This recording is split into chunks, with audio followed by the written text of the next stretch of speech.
രോഹിത് അതായിരുന്നു അവൻ്റെ പേര്.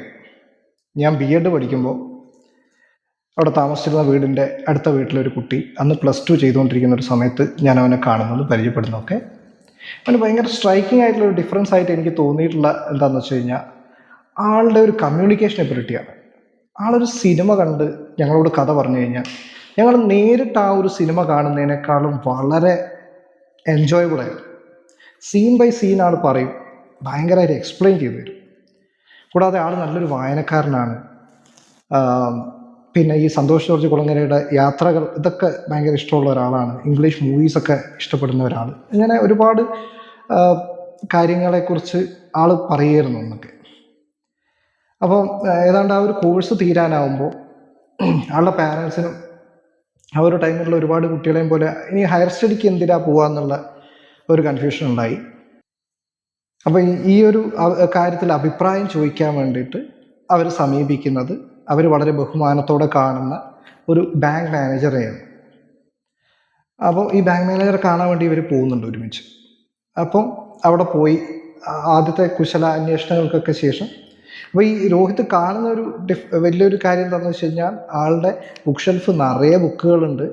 ആളുടെ ടീപ്പോയിന് മുകളിലൊക്കെ എക്കണോമിക്സൊക്കെ റിലേറ്റ് ചെയ്ത പുസ്തകങ്ങളൊക്കെ ആൾ കാണുന്നുണ്ട്. അപ്പോൾ കുശലാന്വേഷണങ്ങൾക്കൊക്കെ ശേഷം ഈ പറയുന്ന ബാങ്ക് മാനേജർ രോഹിത്തിനോട് ചോദിക്കുകയാണ്, ശരിക്കും എന്താണ് തൻ്റെ ഒരു ആഗ്രഹം, എന്ത് പഠിക്കണം?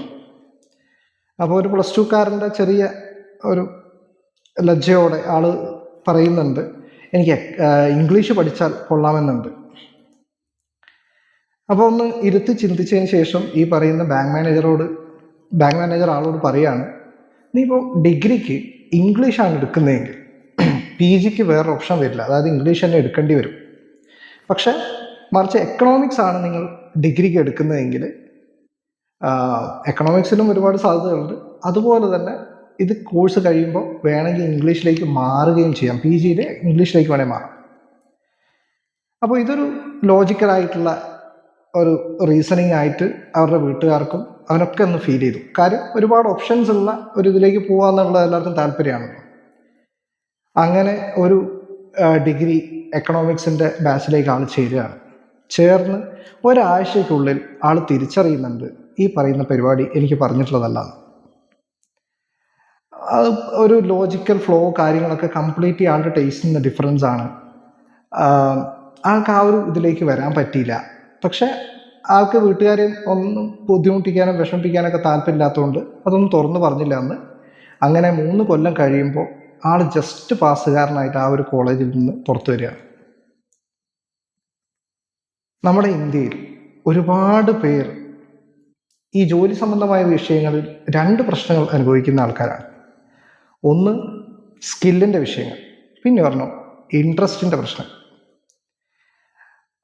പല ആൾക്കാർക്കും അവർക്ക് എംപ്ലോയബിൾ ആകാത്ത രീതിയിൽ അത്രയും സ്കില്ല് കുറവുള്ള ആൾക്കാർ. പിന്നെ ഒരു വിഷയം എന്ന് പറയുന്നത് ചെയ്യുന്ന ജോലിയിലേക്ക് തീരെ ഇൻട്രസ്റ്റ് ഇല്ലാത്ത ആൾക്കാർ. അപ്പോൾ ഈ 2 വിഷയങ്ങളും പരിഗണിച്ചിട്ട് വേണം ഒരു പ്രൊഫഷൻ ചൂസ് ചെയ്യാൻ വേണ്ടി. ഈ വിഷയത്തിൽ നിങ്ങളെ സഹായിക്കാൻ വേണ്ടി സൈക്കോളജി അത്രയും അഡ്വാൻസ്ഡ് ആയിട്ടുണ്ട്.